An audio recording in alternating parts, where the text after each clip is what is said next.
we're going to be comparing the 1996 NBA draft class versus the 2003 NBA draft class. Talk his guy down in 2003 class, but there he is. Oh, there God. He goes.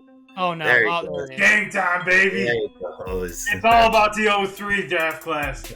Melo, was ahead of LeBron until he retired. Yeah. Until he retired, Melo was ahead of LeBron. When we tell John Sawyer Jr. about the greatest scorer in NBA history, you can open up Wikipedia and you can see LeBron. Yeah, buddy, we are back, all four of us this time. Mikey Mike, welcome back to the crew. Hope you had a great vacation and a relaxing one. But, fellas, we have 1 week till week 0, as Urban Raj said it to me last night. And we have 3 weeks until week 1 of the NFL season. Football is creeping up on us, and it's getting very spicy in the preseason. We'll get to that here a little bit later in the shows. But the Olympics has ended, and the USA is the most dominant country in the world. Hands down. USA, USA, USA. Congratulations to the men's and women's basketball team on their gold medals. Screw the gymnast judges for taking Jordan Child's medal away. That's bullshit. And but overall recap of the judges didn't take it away. It was the arbitrary court that denied it. Yeah, so. If you're not there judging, you shouldn't have a say. I don't care. So what are your overall thoughts of the Olympics? Did Paris do it right? Give me your thoughts. Absolutely. Now, as far as like start to finish of these games, the opening ceremonies, the events, and the closing ceremonies, this was one of the more fun Olympics for me. I think Paris did it really well as far as their presentation and making things fun and making things kind of inclusive for a bunch of sports and highlighting a bunch of sports that maybe don't normally get highlighted. We've said it before. John said it. The YouTube TV quad box made it even more enjoyable because you could watch a bunch of different events at one time, and that increased, I think, interest in those sports. All right, I gotta say it, and everyone's thinking it, or maybe not. We gotta lower the amount of the closing ceremony. We can't have it in the opening ceremony. Just have these guys rolling through on a racetrack, Y'all actually watched the closing ceremony? No, but my sister turned it on, and I sat there. I was like, oh, it's almost over. I just wanted to see the LA part because I knew the LA part would be sweet. But why does it have to be 3 hours? What are we watching? What are we watching? What are you? Thank you for coming. It should be an hour max. That's all it should be. And then the opening ceremony too. Come on, we know who we want to see. That's not for you. The opening and closing ceremony is for soccer. I'm a fan.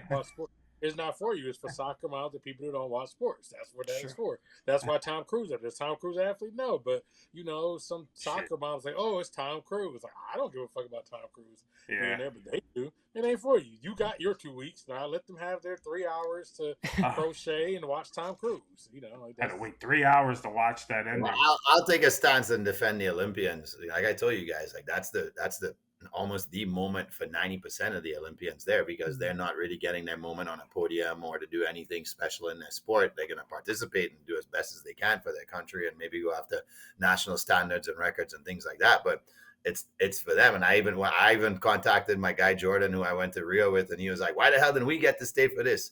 This looked awesome." You didn't say. No, because track and field was the second week, just like this time around, and swimming was first. And so the organizing federation for St. Lucia was like, "You guys can go back now." And we were like, "We don't want to. We want to stay in Rio." Right. But they booked the flights and did all the arrangements with the accommodation and everything like that. So they were at their mercy when it comes to stuff like that. So we were more like, shit, we would have loved to be involved in something like this. From a TV perspective, it looks boring. But if you're down there, it's just an ongoing party and you're hanging out with other Olympians that you've met. And it's probably the last time you might even see these people because who knows when you're going to see someone again from whatever part of the world that you met. Chances are very slim. So, it's a big moment for them. I understand it's drawn out as a TV and someone watching it on TV. But yeah, it's going to be that way. It's not going to change. There's protocols behind it. It's a big spectacle. It's a huge show. It's huge theatrics. So it takes time, and that's how it's always going to be. I give them credit because they did. I know a lot of hard work goes into it, but I'm just sitting there I don't know what the hell's going on. The rendition of My Way was. Can I get some? Can I get something spell it out for me, like a box on the side that I can hit info? I have no idea what's going on the entire time. And then I saw Tom Cruise. I was like, oh, okay. Now I know what's going on. Now we're moving I know on. him. And then I saw my quarterback in the Olympics. Thank you, Jalen Hurts. My quarterback. He's in there. He was in the. You see it? Yes. No. Yeah, because they're gonna put flag. I know you football didn't. anywhere. You didn't Yeah, like but Jalen Hurts isn't going to be the quarterback for USA in flag football. if we No, know, but they used it to hype people up. It's gonna be for Jaden football. Daniels. it. USA's Yeah, quarterback. probably. Come on now, America's He will quarterback. not be USA's You quarterback. think any pro team's gonna release any players to that? That's never No. happened. No, No. we all know who America's quarterback. They can't really even is stand the now. preseason. They can't even stand the preseason right now. You think they're gonna go ahead Daddy, and play for your country? drop the dime. No, on- not him. Who? It's one of it's. There's gonna be two quarterbacks on the roster. It's gonna be Eli and Nick Foles. Peyton. Eli and Peyton. I mean, Nick Foles could go play for the pickleball. I mean, he's a world champion. I told my cousin I'm gonna beat his ass if I go see him in Jack, because they live in the community he's in. I'm gonna go find him and challenge him to a game pickleball. I'm gonna put down on that. You're gonna challenge the world champion in the Super Bowl, in the NFL, and I ping will pong. beat his ass in pickleball. He will beat his ass. I believe in him. I will. Let's make it happen. He Nick retired. Foles that versus thing. Nick Jamie Foles, and I'm Pickleball. coming for I you. want it. Coming. I know where you live, Nick Folk. I'm coming. The kicker? But yeah, I mean, Trey, I mean, I know you didn't get to watch a lot of the ending of the Olympics. Any thoughts? Final thoughts coming out of the Olympics? The track and field, was that as exciting as you hoped?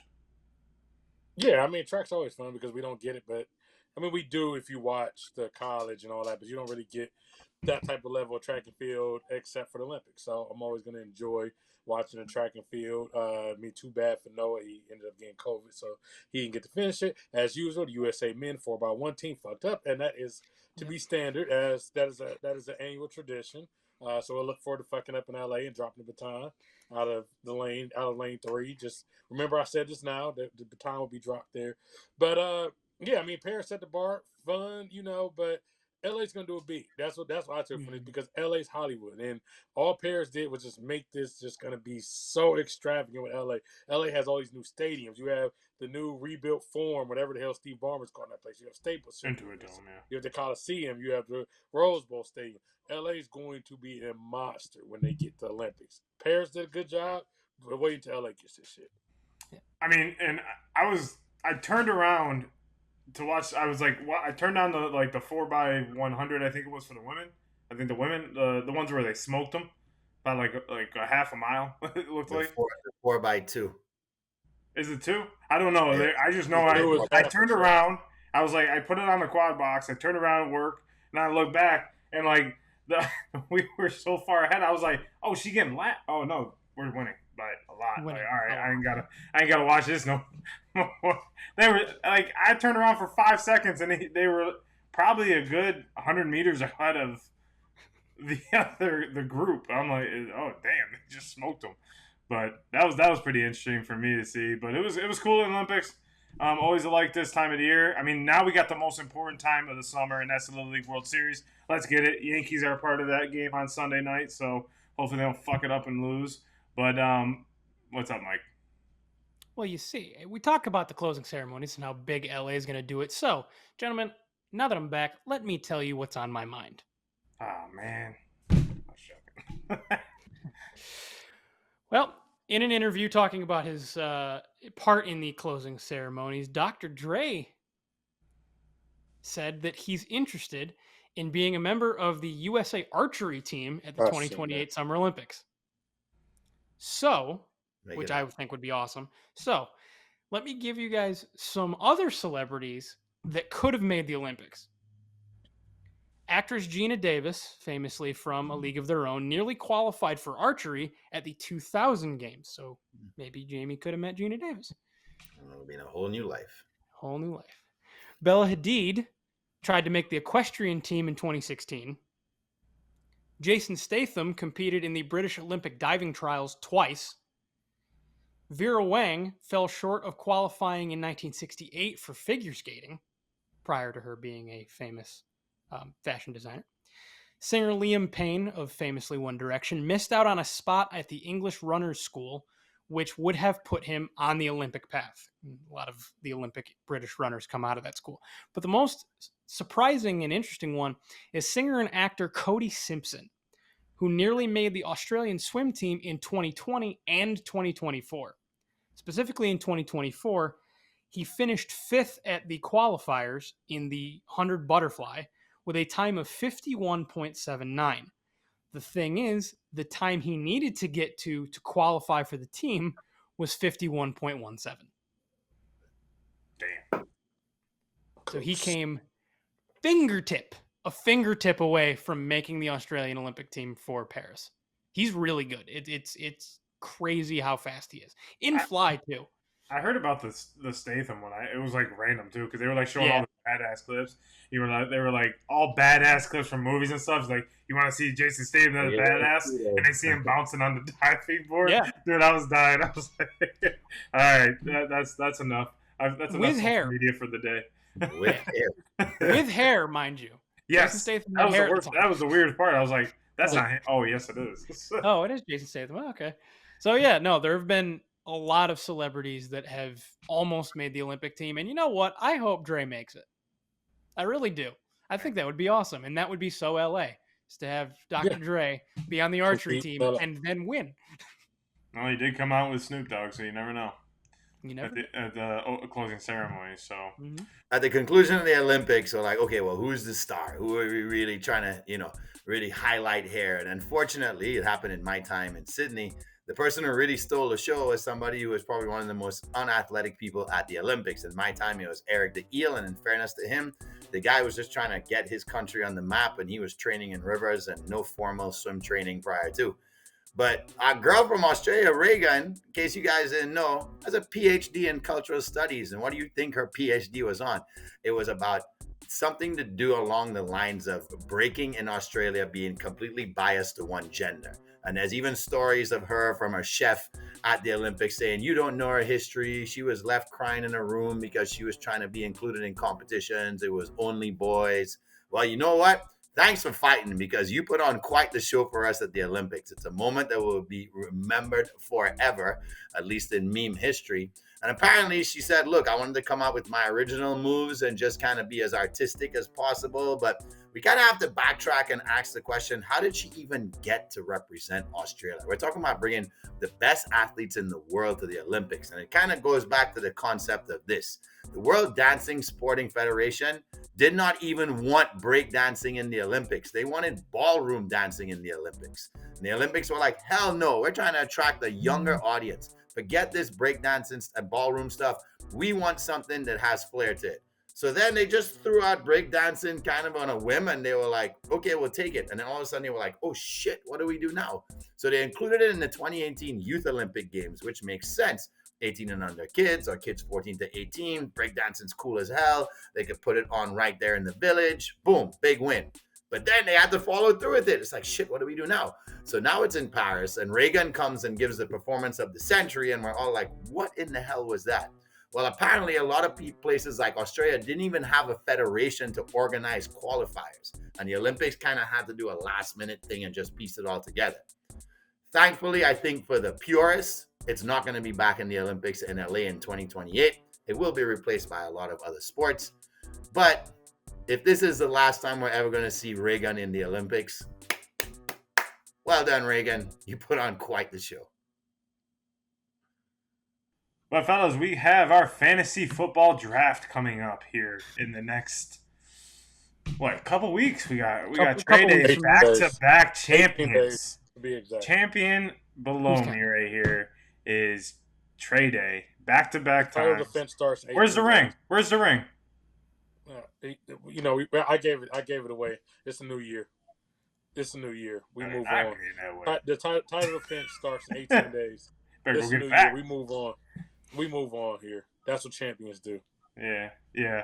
So Trey Day is our back-to-back champion of our Cinco Squad League, and everyone is coming back. So it is a returning league. We are all feisty to get going, and brings up my idea of, if you could draft one player of all time in their prime, who would you draft for fantasy football?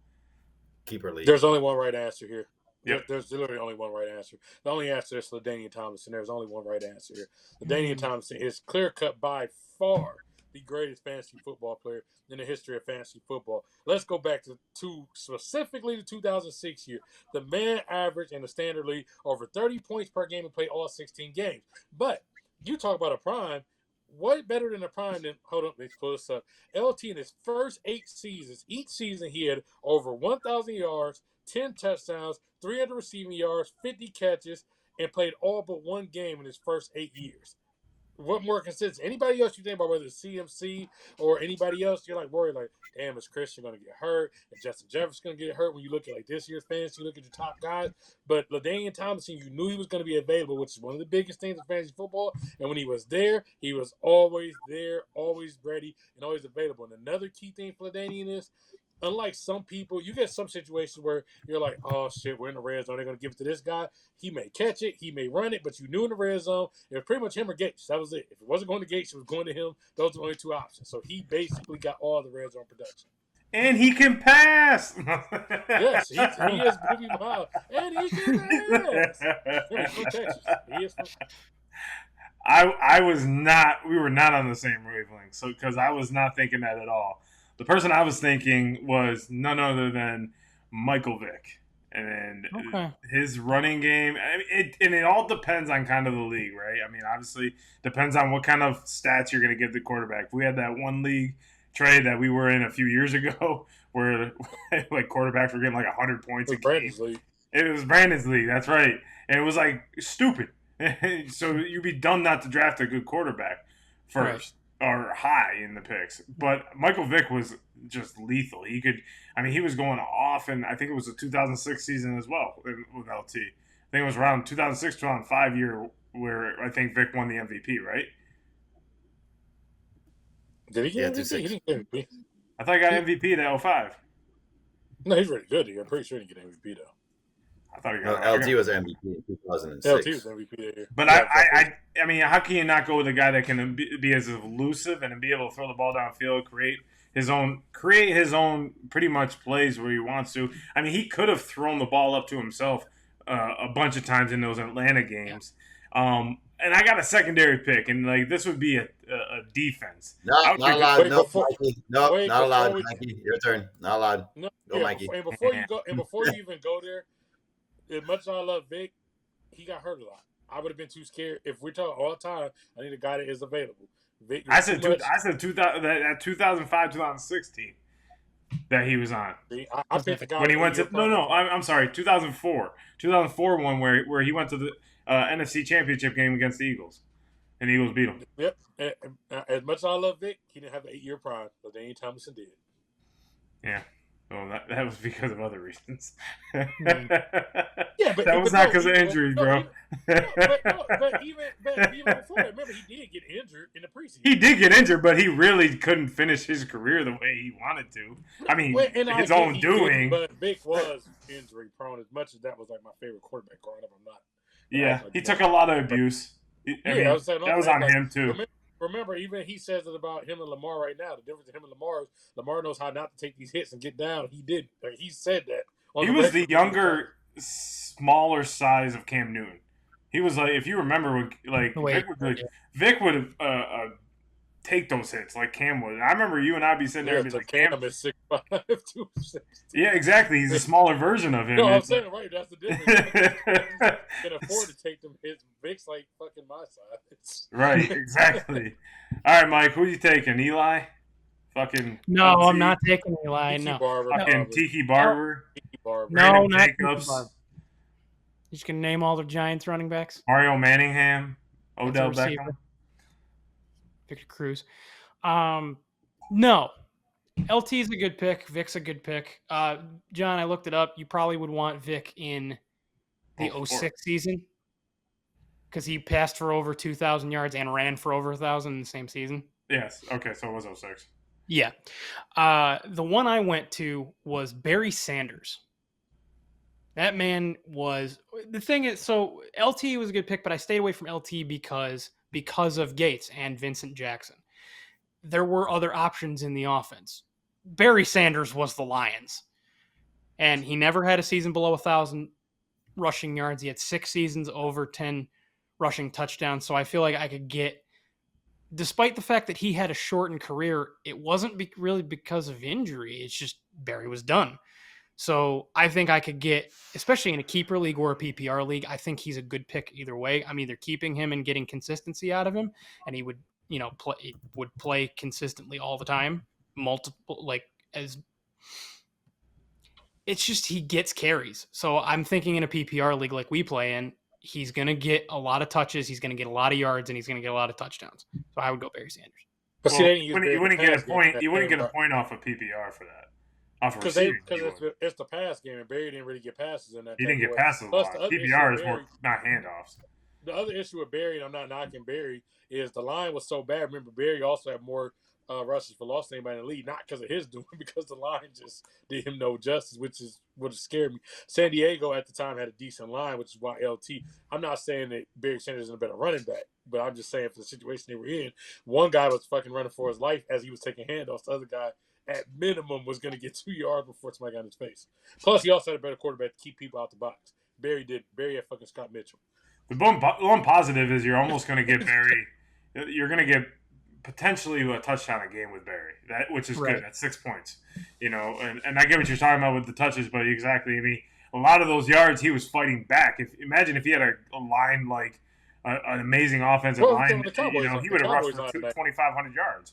He swapped him to Emmitt Smith. That was always the argument. Oh yes, that's right. 90s. But if you tell him, you put him over there at the Cowboys offensive line at 90, you take Emmitt Smith with the Lions. Emmitt Smith nowhere near is that. Barry Sanders is fucking Jim Brown, everybody else. If you give him the Cowboys line at 90, so. Grandpa Jay, who we taking? Bart Starr. You know who to say. No, he knows who to say. Otto Graham. Lombardi. No, I 100% agree with Traded. If you're going to talk about most dominant player that you want on your team because of PPR being he can do anything on the field, it's definitely LT. But my childhood hero growing up, since I did grow up a Niners fan, was watching the amazing Jerry Rice school any defense that ever got thrown his way. In fact, if you look at the numbers in the history of fantasy football, without inflation, Jerry is the only player to have 2 60-point games based on basic scoring without like 5 bonus points for a 50-plus yard catch and stuff like that. He's one of 3 players all time to do that, and he did it twice. The guy in the pinnacle of his career, which is like in the mid-90s, about 10 years in, was 5 catches short of 4 seasons in a row of 100-plus catches, 1,200-plus yards, and that 1,200 was the lowest amount. It was actually 1,500-plus yards per season, and he had 17 of his 21 seasons where he went for over 1,000 yards. So it's not like he faded to the point where he wasn't usable even in the late part of his career. And on top of that, the man can do anything. He could run any route. No matter what you asked him to do, he would do it as a receiver. He was a consummate pro. And you're guaranteed that no matter if you dropped him first, second, he probably would never drop to the 3rd round, at least for the first 10, 12 years of his career. The guy's going to be like a lot of times you drop, this is going to be my wide receiver 1, and they shit the bed. Jerry would have guaranteed that wherever you drafted him, his value would have been as it should be for that position in the draft. So give me my guy, Jerry Rice. I'm going with him. He could blow it up for a huge game at any time as well, and he's Mr. Consistent. Yeah, Jerry was my honorable man. I don't mind that. Mm-hmm. Plus, he had Joe Montana. Who you thought I was going to go with? Joe Montana. I was going to say LT. Jerry was actually my backup, so I get it. John, so who's your secondary? You said you had a secondary pick. I had a secondary, and if it would be a defense, it would be the 2000 Baltimore. We were talking about last week, 2000 Baltimore defense. Because I would have so many points scoring-wise defensively that I would just be sitting there. I would get probably 20 – I haven't looked it up, but I guarantee it would probably be around 15 to 20 points just on my defense alone. You would have probably won 2 or 3 close games because close games from the defense. Just from defense, yeah. Because there was 6 straight games where they didn't give up a touchdown and they only gave up 1 field goal. So I'm only giving up 3. That's an extra bonus right there in a lot of leagues. Well, and then Ed Reed would score, and they're not giving up that many yards, so you get points for yards. They're not giving yards, but you also get. They would sometimes turn like they had the most takeaways too, and go get a 6 out of it. So and they had to be in the game the entire game because the offense sucked. Right. The offense was terrible, so they were literally in the game till like the final whistle. just waiting for them to make a big play. Because if the defense doesn't make the play to win any games, they probably lose a lot of games because they were so bad. But so give us a recap, John. Our number ones would be. So I had Michael Vick, and of course I got to go with Michael Vick because he was so elusive. Mike went with Barry Sanders. You went with Jerry Rice, and Trey went with Lawrence Taylor. Quarterback, running back. No, you said LT. You said LT. I mean, Lawrence Taylor wouldn't have been a bad pick. I mean, he was. If you can go solo, if it's a solo league. Yeah, I need a solo league. His stats alone would work for defenses. True. Yeah, take the sacks, forced fumbles and shit. It was worth for defense. We were taking Lawrence Taylor in his day. Take the 1990 New York Giants defense with him and Carl Banks and Harry Carson. And good to go. Yeah, if you take Lawrence Taylor's stats to the 1980 Giants, you take the worst defense probably in football last year. He probably actually had more fantasy football stats alone than the worst. Most likely. Yeah. So who was the worst defense last year? Lawrence Taylor may not be the worst. Was it Arizona? The Giants. I would fear Arizona. It was. You remember at some point it was the Giants who had like the record. Was it after week 10 they gave up the most points or something? Oh yeah, I forgot. They opened the season giving up 40 points to the Dallas Cowboys. Yes. Don't forget the Panthers. The Panthers were bad.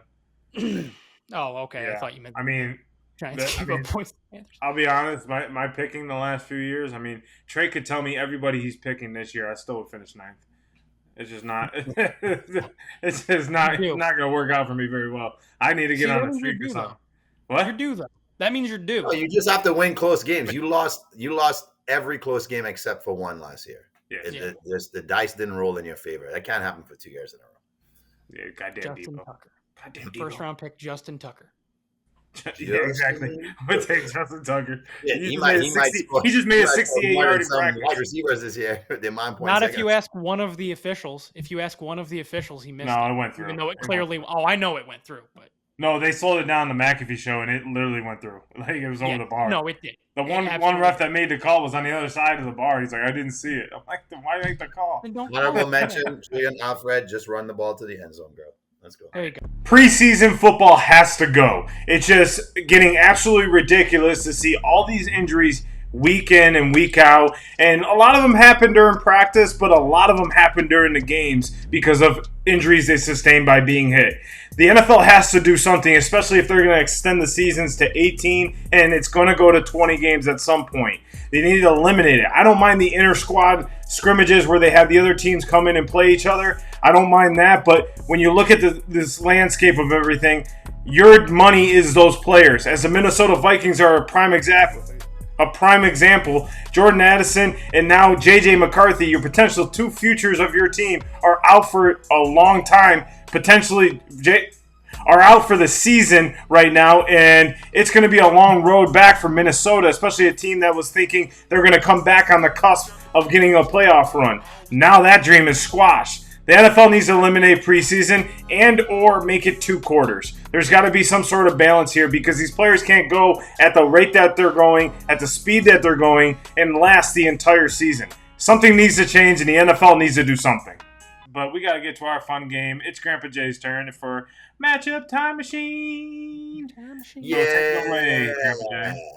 It's my go this year, and you guys know I'm a little bit of an old NBA head, so I had to bring in some of the old school with some of the who's about to be the old school, even though they dominated pretty much the entire Olympics for USA basketball, well, one man in particular, King James. So what are we talking this week? We're talking about NBA draft classes, and heralded as 2 of the 3 greatest classes of all time, because we're going to leave Jordan out this debate at 84, since none of us really got to see a lot of that, but all of us got to see the 96 and 2003 guys. So we're going to be comparing the 1996 NBA draft class versus the 2003 NBA draft class. And I'm just going to talk about the 2 most notable players who probably one ends up being in the argument for greatest player of all time, and the other's in the argument for greatest Laker of all time, which is a huge deal, and probably top 5 greatest players of all time.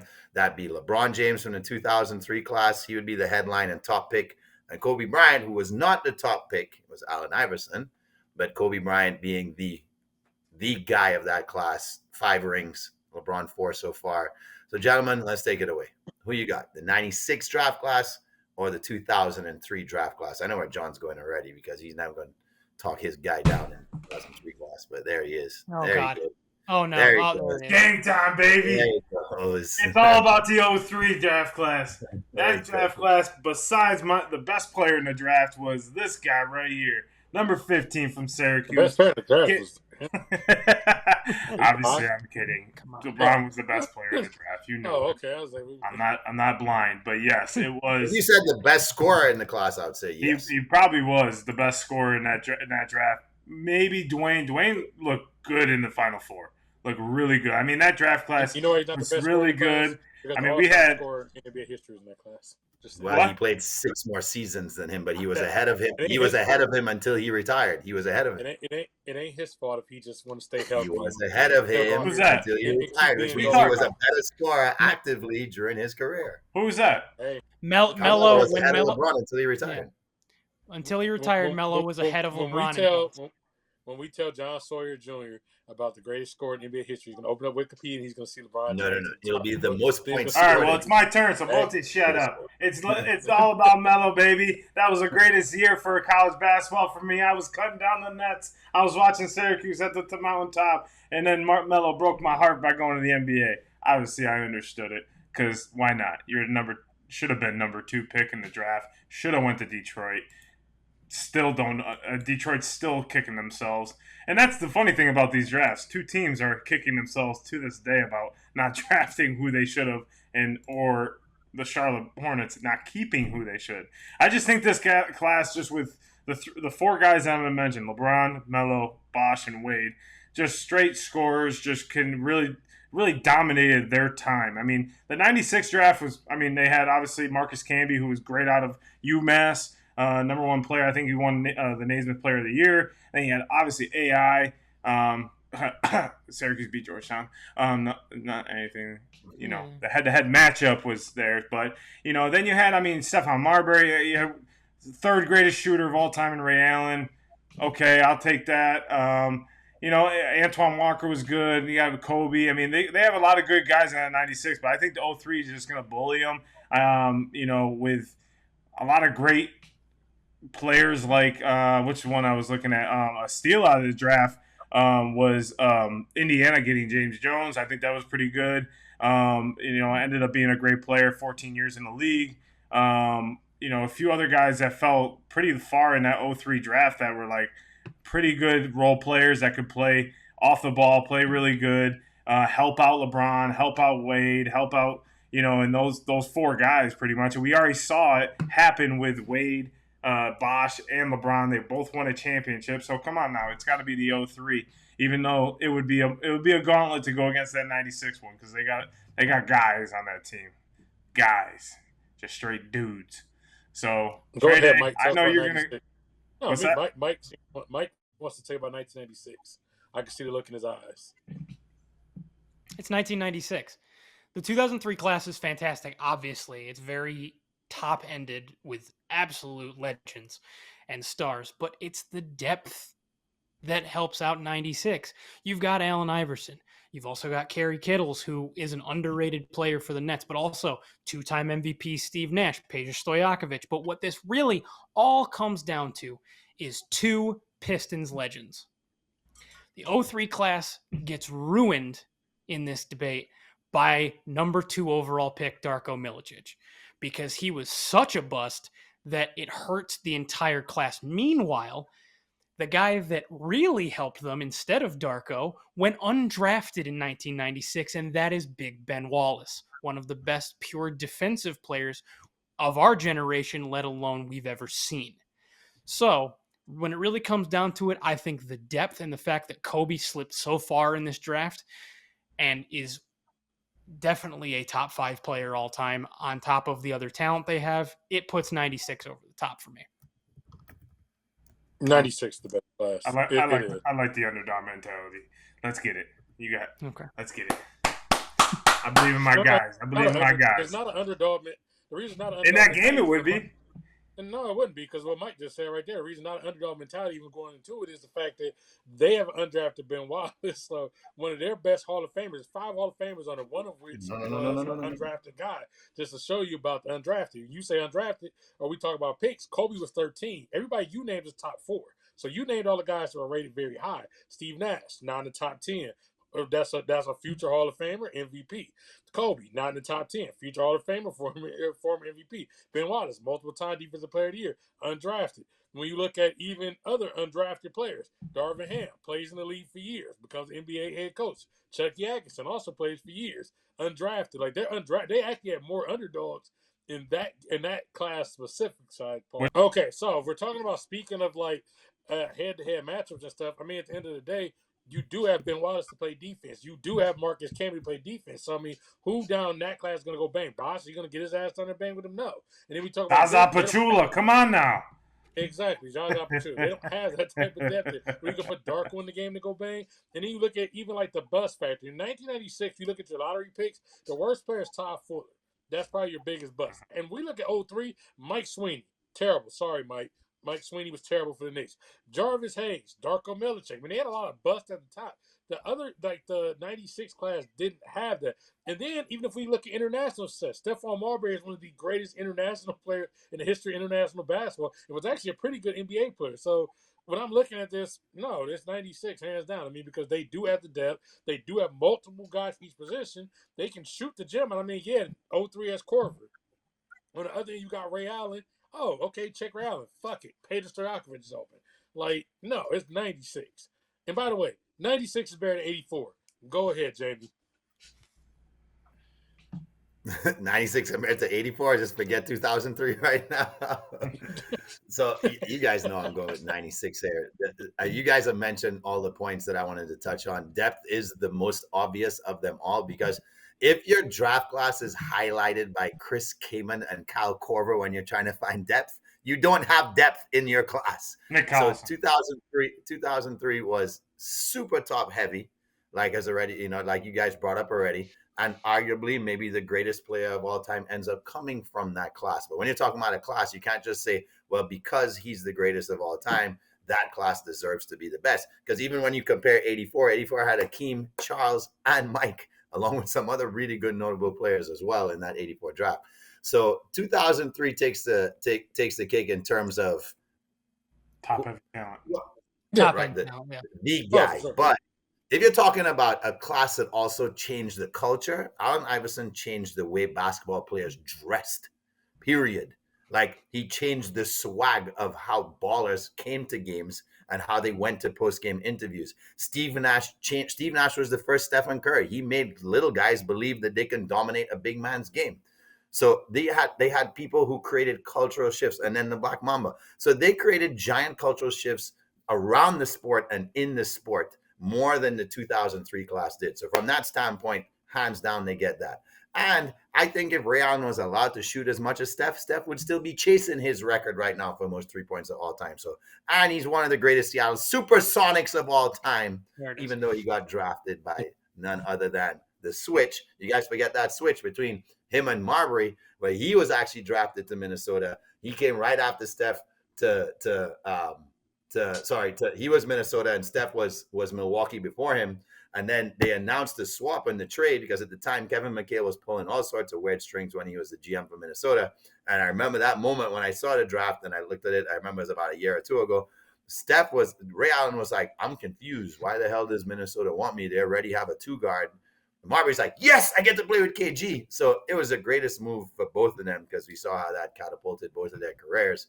But the only thing the 2003 class has on the 1996 class is overall championships. They have, I believe it's 25 compared to 20 or 26 compared to 20.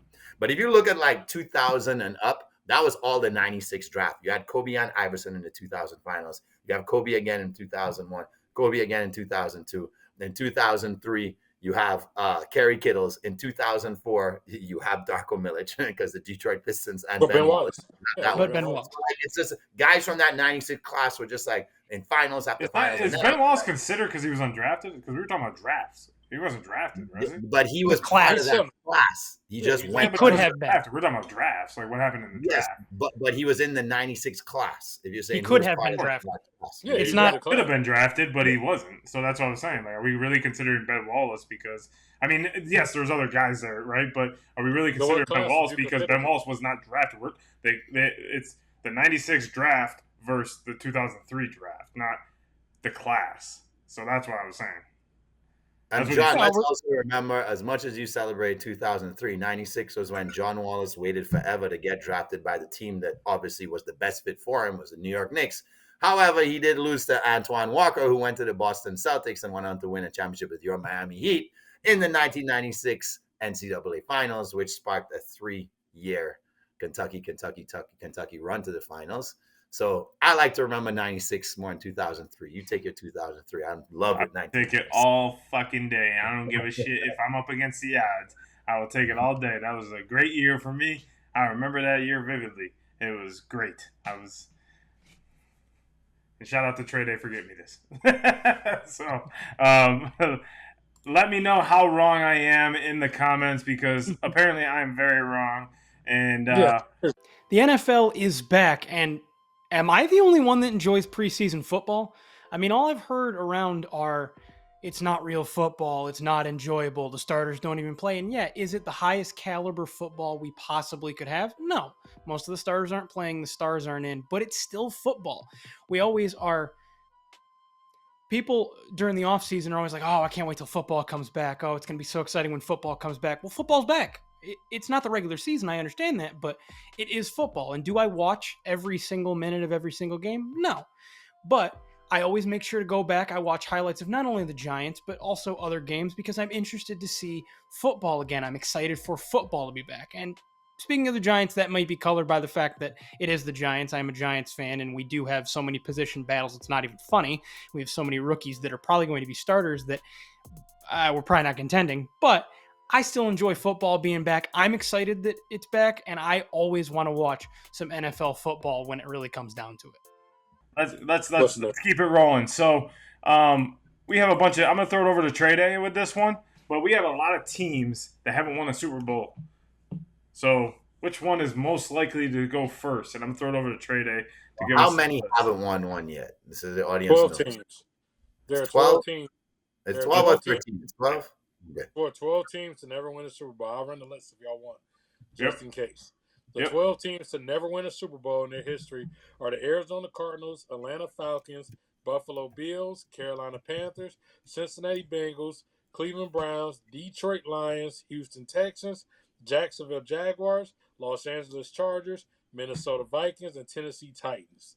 Those are the 12 teams to never win a Super Bowl. So who's next on the docket? So we're going as who is next. Who is next for me? I got Mr. Stroud, Ohio State. Of course, Mr. Stroud is going to handle this business. We already know what's coming. Mr. Stroud is going to do what he has to do. When you look at it, what do we always say about the NFL? Who can go out here with a rookie contract and do what they can while you're not actually paying your stars? On defense, you got Will Anderson heading it up, and on offense, you got C.J. Stroud heading it up. So you take these two guys, you're not paying them, so now you have time to go out there, add Joe Mixon. And I'm not saying they're going to Super Bowl this year, but you have a couple-year window before you have to start paying these guys. And even if so, if it doesn't get in this window, you still got guys like Tank Dell. You still got Nico Collins is pretty young. Also, another thing I love about them is you have DeMeco Ryans. I think he's one of those type of coaches that people are going to want to go play for. People are going to say, okay, I'm kind of split between this and this. I'm going to go play for that guy. Plus, DeMeco's pretty young himself. So I think, and I'm not saying, and I know it's going to be a strange thing to say, but I'm not saying they're going to be like Mahomes and Reed, but I think this is going to be one of those situations where Stroud and Ryans are going to stay together for like a decade. So as time happens, somewhere in this next decade, a Super Bowl's coming to Houston. So I would say them. I mean, there's a lot of good choices there, but I like, and then the other thing too, I don't know. I'm kind of starting to fall out a little bit on Jacksonville as far as in the division. I don't like what Tennessee's done.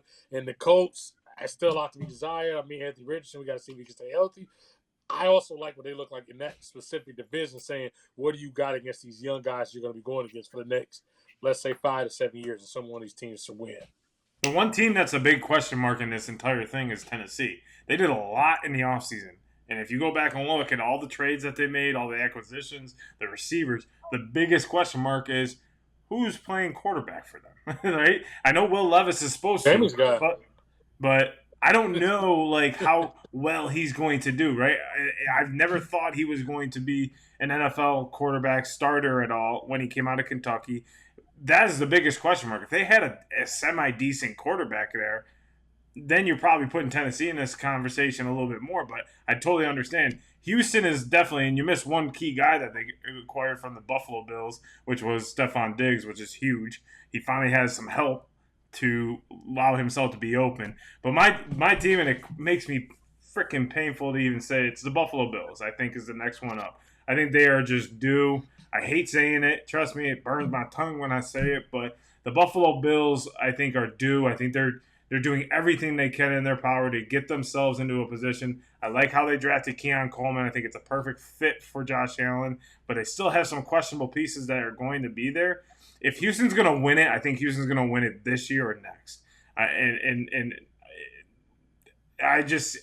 It's a toss-up between the two. Those were the two teams I was keep going back and forth. When you first mentioned this, I was just like, damn, it's like Houston's on like such a high, but was their high like Cincinnati? You know how Cincinnati went all the way to the Super Bowl? They were on a good momentum streak. Is like Houston kind of in the realm of last year? Will they come into with the same intensity now that people have, what do we always say? They have film on them now. They have film on Will Anderson, how to block him well, what his techniques are, what his strengths, what his weaknesses, what CJ's weaknesses are. We've already seen Stephon Diggs. We've seen Tank Dell now after his rookie season. So I think Buffalo is more seasoned. I think they're going to make some key acquisitions in during the season to try to help build this team. The AFC East is tough, especially with Miami and New York, but I can see the Bills being the next team up. Nah, Patrick Mahomes still there.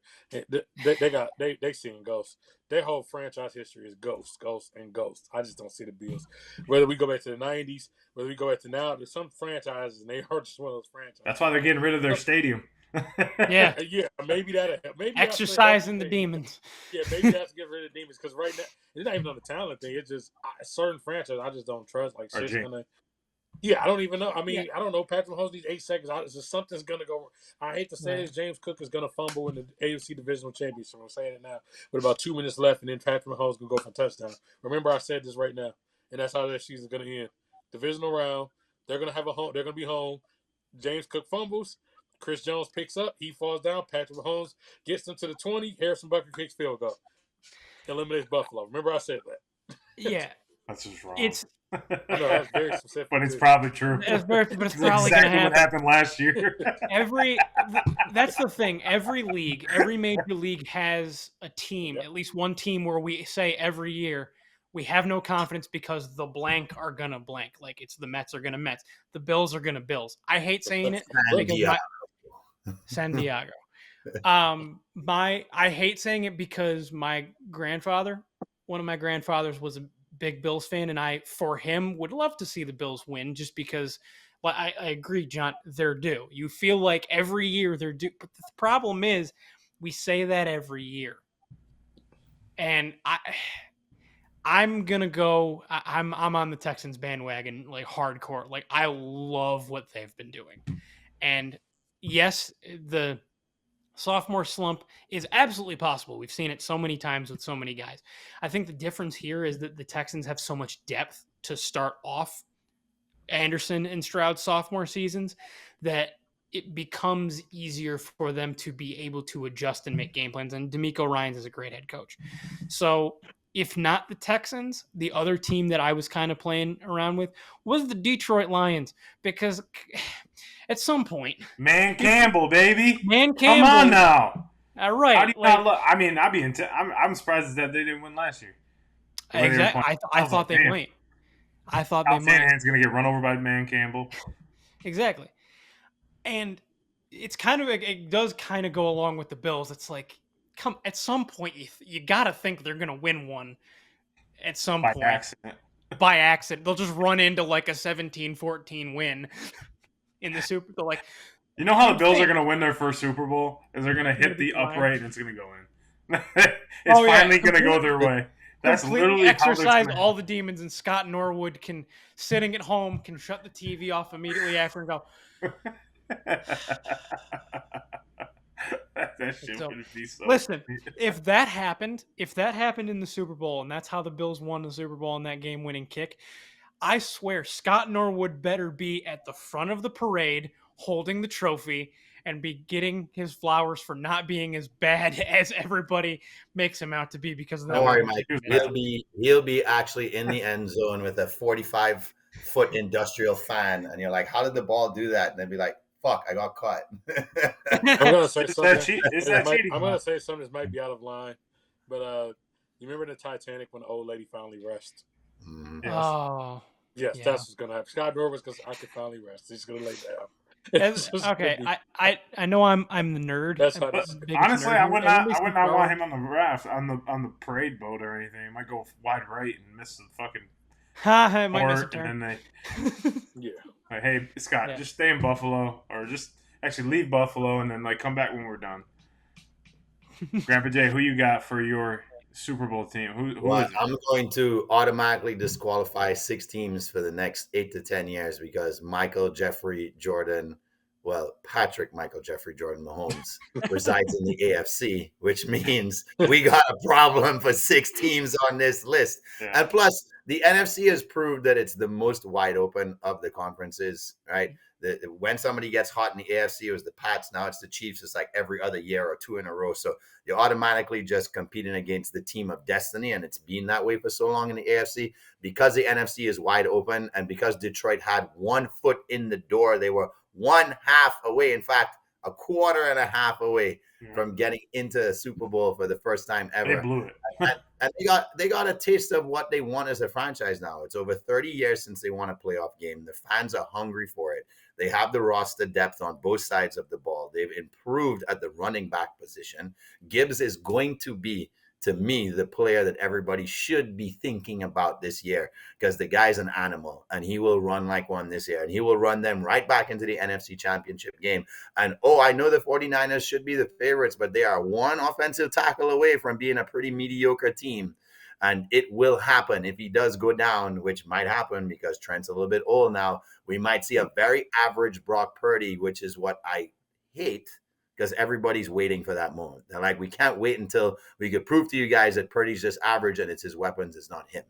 So 1 injury away, and I don't want to jinx San Francisco, but right now age is showing on their roster already, and these fucking young Lions are starving. They are literally like lions coming into this season. Let me out of my cage. Put me in the arena with anybody. We're gonna prove to you that last year was not a fluke, and I really think it can happen this year. Oh, and Dan Okay, so Campbell which team is the last on one of the all? ball. to win? Say Who's again, the Joe? last one? Who are they going to beat in the NFC Championship game? No, not them. I'm saying who's the last of these 12 teams? Which of these franchises the last one to get a Super Bowl? Carolina. Who's the last one to get a Super Bowl? I say Carolina too. David Jacksonville. Tepper is a shit owner. He might be one of the worst owners in professional sports right now. I don't see it. Yeah, I'll they're fuck Carolina. going Well, back. honestly, one of the worst owners, in my opinion, is playing for the owner of the Cowgirls. Because I was listening to the Get Up this morning. Why we turns to a Cowboys? You just want to talk about the Cowboys, don't you? He just wanted to say Cowgirl. I know he's one. I mean, it's true though. When you look at Jerry Jones as an owner, yes, he's a great owner in the sense of building up a name brand in that aspect. But when you talk about running a football team, you are one of the worst because you cannot. How do you get yourself into situations the way it happens right now?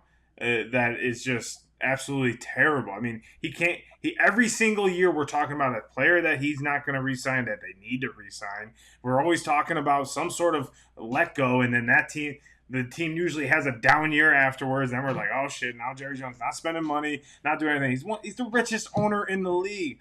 Open your freaking pocketbook and fucking pay the guy. Like he deserves it. And you could have paid CeeDee Lamb last year. Just saying.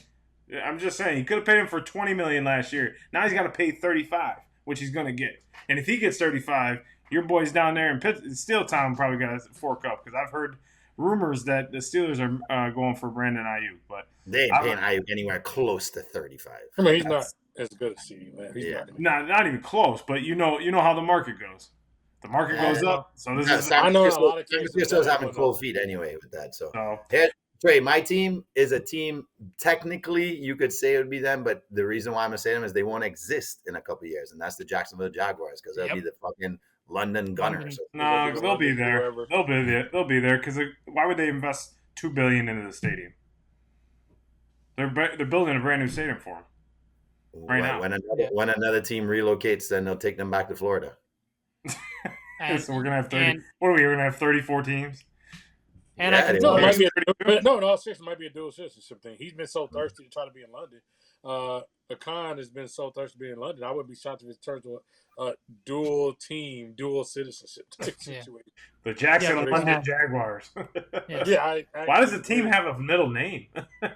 As weird as it sounds, I don't put that past and him because he's been so thirsty to do it. They're London when they play in London and Jacksonville when they play in Florida. exactly.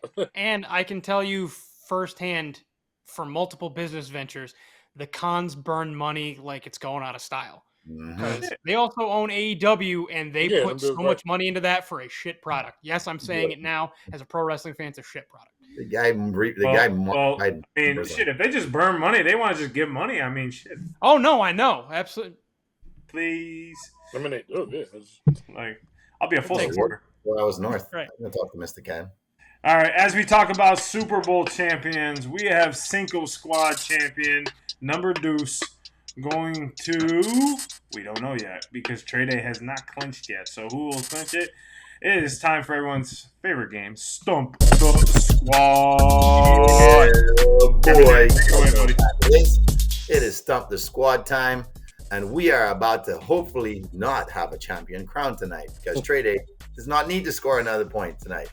One of these cats around here needs to score a point, so hopefully it will not be my guy down there claiming the championship tonight.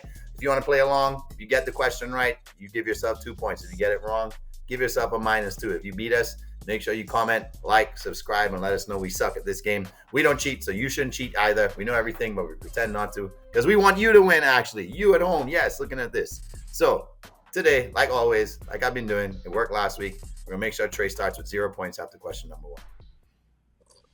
Okay, so back to fantasy football here. Bill Winkenbach was credited with creating fantasy football. In 1963, the first fantasy football draft took place. Who was the first player taken in a fantasy football draft? In 1963? Yes, that was the first fantasy football draft ever in the history of fantasy football. Jesus. Yes, and we know Jamie had the 7th pick in that draft, but he went. Yes. Okay, so we have George Jake Blanda, Snake. Y.E. Tittle, Jim Brown, or Fran Tarkenton. Say the answers again. We have George Blanda, Y.E. Tittle, Jim Brown, or Fran Tarkenton. Y.E. Tittle. Was he a Giant at the time? He might have been a Giant at the time. Either him or Tarkenton were. I'm going to go George Blanda. Me too. I'm going with Georgie boy. Okay, so we're going, Jamie's going George Blanda, Mike's going George Blanda, and John is going Y.A. Tittle. So today I have successfully stumped John. It is George Blanda. Because, can I guess why? Why? It's because he was a quarterback and a kicker. I think partly, but some of these guys were, so the weird part in that draft is they actually, the Bill Winkenbach guy, he was part owner of the Raiders in the AFL at that time, but he actually blended the leagues. So you could actually draft out the AFL or NFL. Oh, in the nice. first fantasy football draft. So I think they had an easier schedule. I think more. He was a quarterback kicker, but I think the schedule. But you would also take the AFL guys because it was a more aerial game too. So that was a more aerial game. So yeah. I think it was a little bit of both because it was weird because you had two leagues merged. Yeah. Essentially not merged yet because they don't merge until next year, but the draft was merged. Yeah, and John, I took Tittle with the 7th pick in that draft, so I knew it wasn't him. Yeah, I figured. He had a good year for the Giants here. All right, so we're gonna go with. Let's go, John. Let's go ahead and stump him out, kick him out this game real quick. Yeah, so if anyone doesn't know, I'm already eliminated, so all I'm doing right here is playing spoilers. So, the 2003, and Jamie mentioned it, had the 2003 NBA draft combined for 26 championships, not 25. How many players was it? 10, 11, 13, or 15?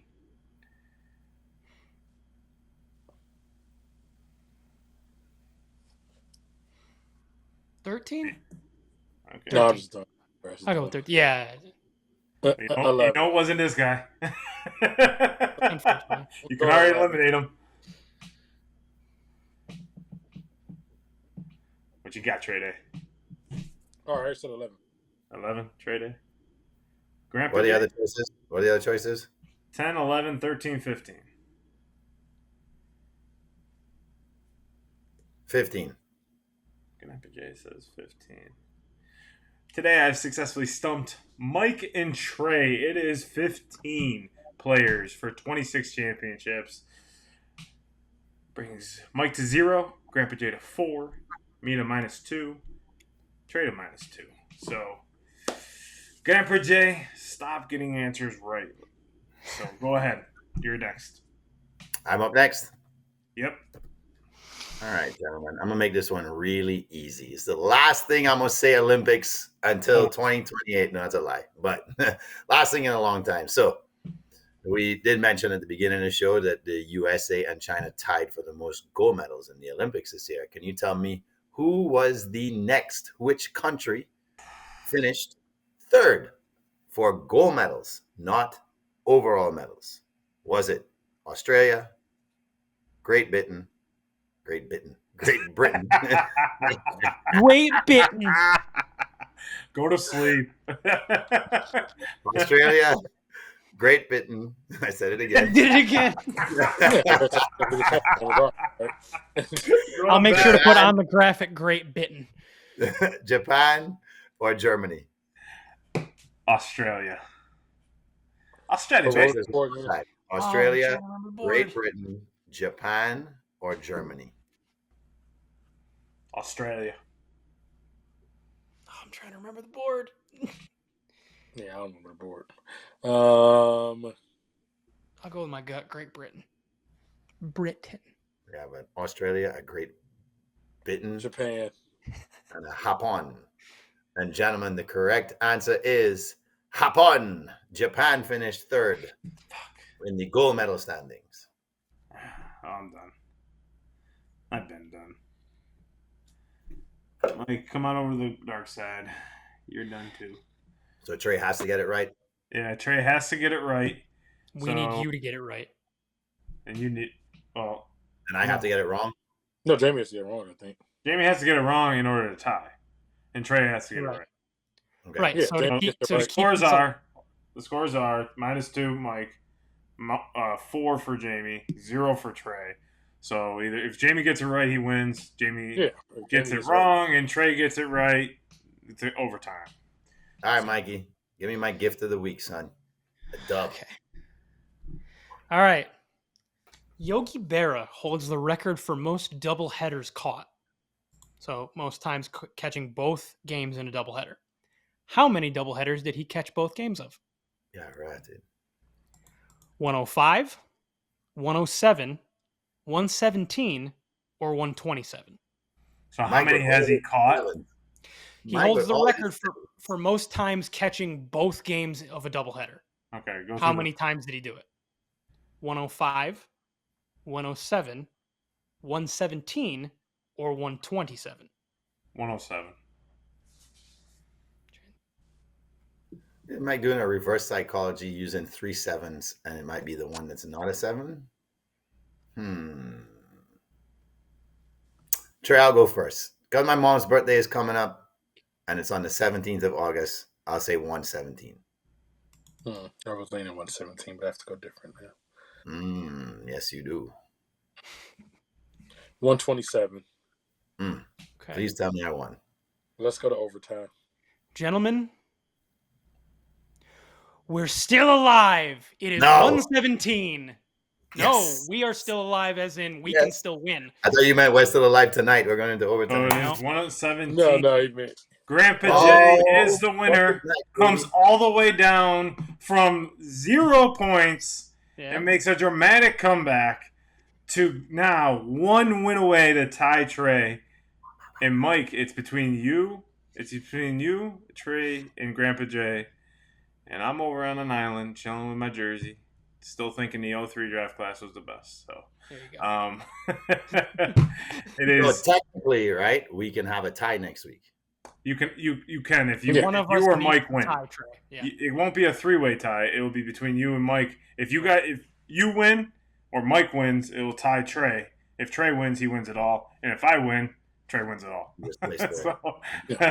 So All right, so the scoreboard I can't wait reads for now. I can't wait for next week's Syracuse question.